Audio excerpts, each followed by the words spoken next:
Guys, kung may mga ihaw-ihaw sa Pinas, meron din dito sa Japan. At ito'y food cart. Nasa food cart at nag-aabang kami dito ng aming order. Yan si Manny, busy sa paggawa ng aming order. At yun ay mga lamang loob ng manok at saka yung mga laman na rin ng mga manok.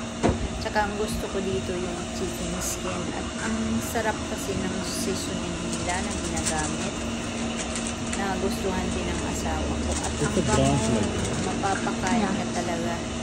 Kaya ganon din dito sa Japan, sa mga bangkita sa Pilipinas, meron din diba sa tabi ng kalsada. Dito naman nasa food court siya, wala siyang mga bangketa, kundi available lang sila sa mga food cart. Pero ang sarap at sa tapat ito ng supermarket.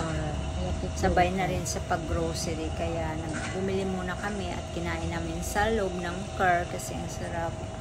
Ayun, diba nasa tapat siya ng ng grocery store. Kaya nag-aabang kami dito.